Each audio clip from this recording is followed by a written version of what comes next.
everyone, I hope you're really well. Today we have a foundation first impressions video and I could not wait to get my hands on this foundation because it's taken me that little bit longer than everyone else. Obviously there's a lot of impressions out there already and I feel like it's getting some quite big hits or misses from people, and I'm talking about the Urban Decay All Nighter foundation. If you are new to my channel, generally speaking I tend to get foundation samples which I still have to pay for. We don't have Sephora in the UK, unfortunately, where you can just saunter in and pick up your samples. Plus, I don't really live close to anywhere that I could go in and probably get samples free of charge anyway. I'm really fussy when it comes to foundation. I have quite pale, oily, blemish prone skin that causes me a lot of issues, so I'd rather try something out first. I wasn't sure which shade to pick up. I actually picked up 0.5 and 1.5.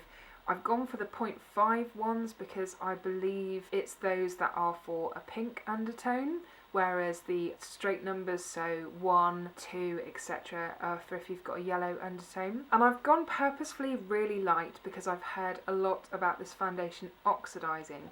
So already I'm feeling quite nervous about trying it. Before I get into any kind of application or anything like that, I really just want to quickly hop on the internet so we can have a quick read of this product and just make sure we're getting the claims all right.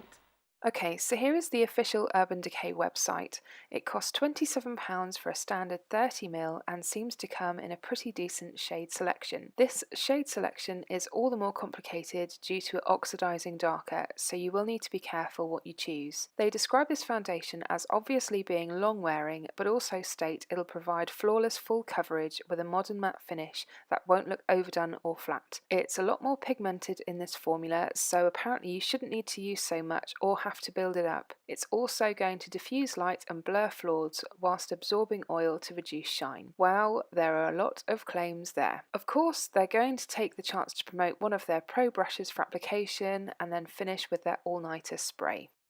Okay, so like I said, I picked up two different colours. I've got 0.5 and 1.5 and I'll just swatch both of them for you. I do tend to be on the paler end of the scale, but I purposefully went really pale with this because I knew that it oxidised. So in a way it's quite handy to be late to the party with reviews. So this is 0.5.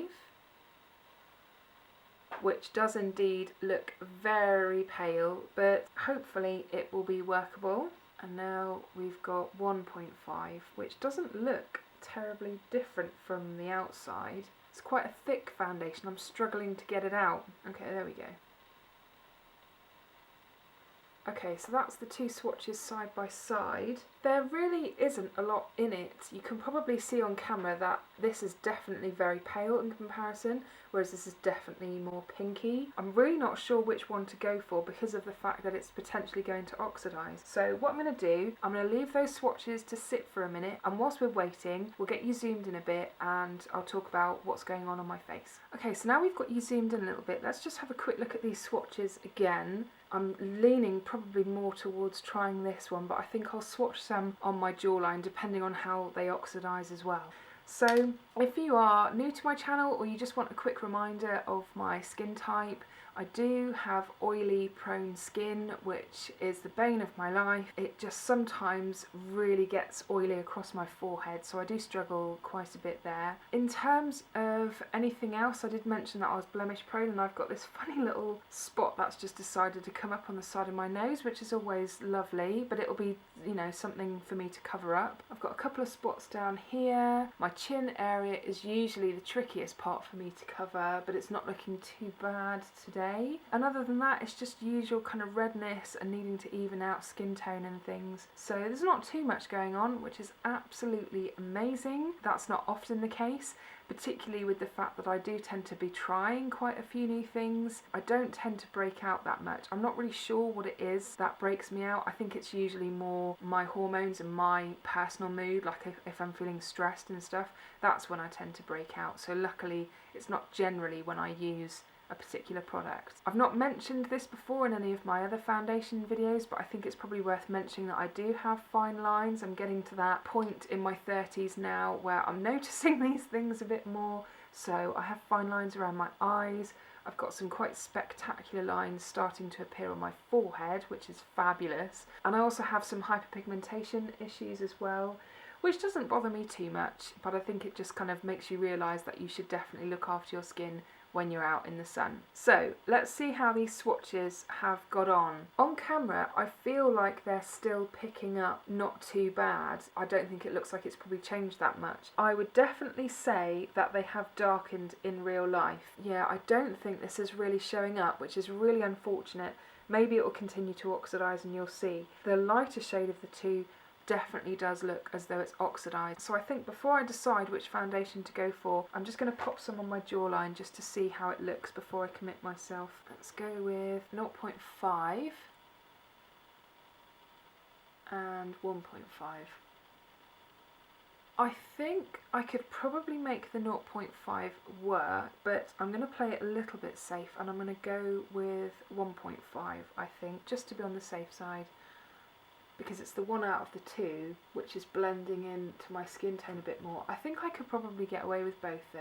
I'm just going to clean this up and I will be back in a second. Right, when I do foundation review videos, I don't use a primer, because if we can get away without having to use a primer with a foundation, then so much the better. I also like to make sure that there aren't too many other products messing with it potentially, and it could throw the results, so I try and limit the amount of products that I use if at all possible. So that includes no setting powder as well. If I feel like I want to try it again with a primer and with a setting powder, then obviously I will do. But for a first impressions video, I tend to just use moisturiser and that's it. So I've got my usual moisturiser on, that's well and truly sunken into my skin. So the only thing left to do is pop some on my face. The two application methods that I generally use for my first impression videos are a brush, and in this case it's the Zoeva 104 buffing brush, and my beloved beauty blender. Both of these I absolutely love. I don't think I could particularly choose a favourite out of them because it entirely depends on the foundation. That's why I tend to do one half of my face with a brush, the other half of my face with a sponge, just to see if the product applies any differently, because quite often it can make a big difference. So I think from what I've heard, you need to work with this fairly quick because it does dry down quite fast. So I think I'm just going to work in maybe small areas. And this is supposed to be like really pigmented, so you shouldn't actually need too much either. Do you notice how I said I was going to work in small sections and then I proceeded to be distracted and just chuck it all over my face? Let's get buffing. Okay, straight off the bat I can tell you that this is blending really nicely. It seems to be going really seamlessly into my skin, and that for me is always a really good sign when you can really buff it into the skin to get really nice even natural coverage. Okay, so that is half of my face done. I think coverage wise it's not too bad. There are a few things peeking through. I might see if I can build it up at all, but I think as you can see it's kind of knocked everything out and evened everything, so that's good. Chin area is not looking so bad. It feels quite lightweight, ever such a slight tacky feeling to it. But I'm going to move on to the other side of my face and apply with the beauty blender. Just for the interest of fairness, I'm going to make the same mistake as I did first time around and just chuck it all on my face.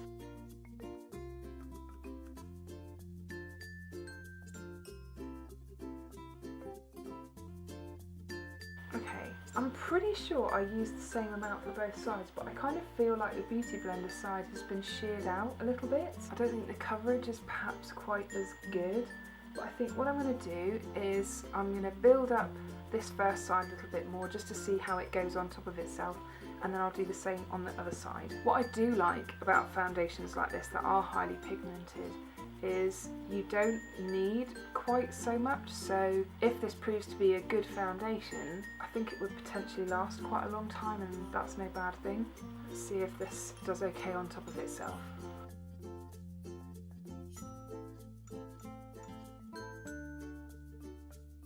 What I tend to do when I'm kind of concentrating coverage with this brush is I tend to stipple it a bit more because I feel that that gives sort of better coverage really. And then once I've done that, I might just very lightly buff over the top. Already that I can feel that this is starting to dry down because my brush is kind of dragging a bit on the skin, so it's making it a bit difficult to blend. I think people are right in terms of the fact that you have to work with it quite quickly. In terms of some slight dry areas I have, it's starting to accentuate them a little bit as well, and unfortunately with a lot of matte foundations that kind of does go with the territory. But coverage wise, I'd say it's looking pretty good really. I look ever so pale, but then I say that probably every time I test a foundation. I think it's making me look more pale than I actually am. Okay, I think I'm quite happy with that side, so I'm just going to go back to the Beauty Blender side and we'll build that side up too. I mean, I'm literally just sort of putting my finger over the end and doing that a couple of times, and it's giving me quite a nice amount. I'm going to put a little bit more on this side just purely because I think the level of coverage it's giving me is slightly different. Okay, yeah, putting a second amount on has taken a bit more of my hyperpigmentation away, but I can still see it.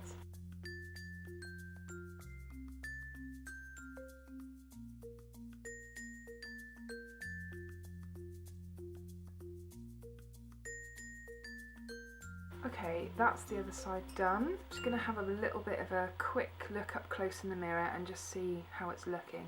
Okay, it's actually not looking too bad. I'm sort of leaning a little bit more to the side of the Beauty Blender at the moment, and I think that's because of the fact that it's a mattifying foundation.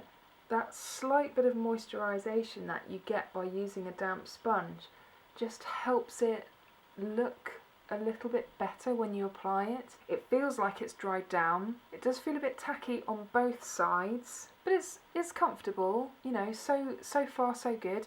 I think what I will do is I will quickly show you a close-up of how it's looking, and then I will pop the rest of my makeup on.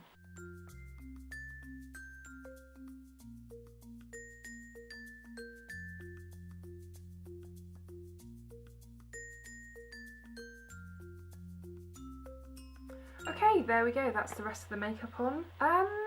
Just in the short time that it took me to reapply my makeup, it's really settled and dried in pores on this side of my face, the brush side. On the Beauty Blender side, it hasn't really done that. So I think the Beauty Blender can be really good at making your pores not look so prominent. So I think I was leaning towards the Beauty Blender side for application anyway, and I think I probably would stick to that. I don't think there was a huge amount of difference in terms of how it was going on, because some foundations, when you use a brush, it can really kind of drag when you try and use a brush, but there wasn't that much of a difference. But in terms of how it's looking right now, I am preferring the Beauty Blender side. Another area I tend to struggle with foundation kind of like gathering and stuff is on my forehead. Again, the Beauty Blender side is looking fairly flawless, whereas the brush side, it just hasn't really blended particularly well, so that's something to be aware of. In terms of how other products went on over the top, I've used some concealer just because I feel like I just really needed to use some under my eyes, and I just did like 3 little tiny dots, and that seemed to blend okay, so that's good. Those two products seem to play together quite well. In terms of blush going on, it was a little bit draggy because although it has dried down, it's not as matte feeling as some other foundations have felt that I've used recently, and it's got an ever such a slight tack to it, which if I'm honest, I'd probably just go very quickly over the top with a setting powder just to get rid of that slight tacky feeling. I like my skin to feel soft and smooth, and it kind of doesn't at the moment. You know, first impressions so far, I'm fairly impressed. The next big thing for me will obviously be how it wears. You know, it does claim to last all night, so I'll obviously be wearing it all day instead, because as a mum I don't really have a nightlife anymore, at least not at the moment. But so far it does seem to be okay. I hope that it's not going to oxidise too much. I've had this on for probably about 10 minutes or so it took me to do the rest of my face.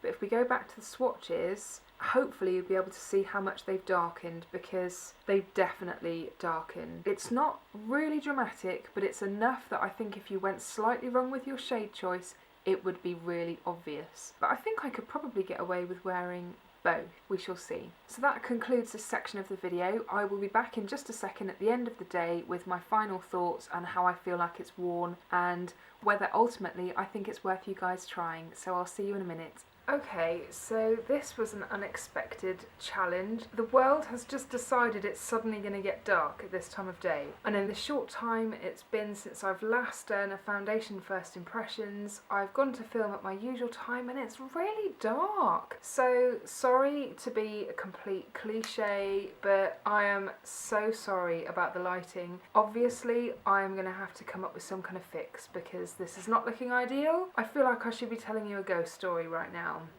I've got a lamp right here, but obviously it's not really working all that well, so I am really sorry. I know it's a cliche to say sorry about my lighting, but I wasn't expecting it to be this dark, and I'd already committed myself to doing this first impression, so I'm going to see what I can do to try and figure this out. As we get further into winter, it's only going to get darker and darker even earlier, and it's something that, being completely honest now, I hadn't really even thought about, but obviously I'm now going to have to think about that. So anyway, on to this foundation. You can probably see from the mega light that I have going on over there that I am actually quite shiny. I've been wearing this for about 8 hours, which is the average for me really, but I did notice that I started to get shiny after only about 2.5–3 hours, so I think there are much better performing foundations when it comes to oil control. It's not particularly worn off too badly, it's performed okay, but I think unfortunately when you've got really oily skin it does tend to break the product down anyway. It's clung quite badly to a few ever so slightly dry areas that I've got, and it's not looking fantastic in those areas either. Around where I've got some quite enlarged pores either side of my nose, I mean this side it didn't look great from the get-go anyway, but both sides now are looking pretty yucky. It's not wowed me, to be completely honest. I've not blotted at all. It's actually been a really mentally busy day today, so it was probably put under a fair amount of stress. It's probably actually been a good replication of it had I have gone out all night and danced the night away or whatever Urban Decay are expecting me to do all night. I've just happened to have a busy day instead. And it's not like it's been that hot today either, it's definitely feeling a bit more like autumn. There's a chill in the air. I don't immediately hate it. I think I am going to experiment with maybe using a primer or a setting powder, but in terms of how it went on today, I wasn't in love with how it was looking. It's one of those foundations that looks like you've got foundation on, and I've tried ones which offer a similar level of quite high coverage, but they just look a little bit more natural and a bit nicer. If you are particularly looking for a foundation that offers a lot of the same things that Urban Decay All Nighter does, then I'd actually recommend, over and above this, the L'Oreal matte one that I did, the L'Oreal Infallible 24-hour matte foundation. I think that's a brilliant foundation, and it's a drugstore one. I can't remember exactly how much it was. I have a feeling it was $7.99 or something amazing price-wise like that. So when you compare it to the price of this, I think if it's a matte look that you're after that's got really good long wear, then I would definitely go for that one over this, just based on a first impression. But I will continue to test this and see how it goes and experiment, so I will let you guys know how I get on with it. I can kind of see why it's getting a lot of the negativity that it has done, but in terms of my initial thoughts and how it's applied, not fantastic. I think there are much better things out there. Oh, one thing that I do want to mention, the swatches, they just didn't budge. I've washed my hands so many times today and it has not come off. It's very, very long wearing. In fact, I did another couple of dots and I've taken a picture of this, which I'm going to try and insert just to show the difference between how a fresh swatch looks and how it looks once it's oxidised, because there is quite a difference. I hope this video was helpful and informative. If it was, please give me a thumbs up down below. I really would appreciate it, because it just lets me know people are liking what I'm producing, although I can fully appreciate that the lighting is absolute pants today. So I will try and do something about that when I do another foundation test, which will probably be in a few weeks' time, because I do quite like doing them. It's just that this time of year has suddenly thrown me a curveball, which I had never even thought about, and I'm kind of cursing myself thinking I should have thought about it. So anyway, that's it from me, and I will see you again soon. Bye! I hope that they look into this brush in the future and, you know, maybe still have the same kind of length, but it just needs to be a lot thinner, because that will make doing the tail a lot easier, and you'll probably see that when I go to apply it. It can be quite tricky.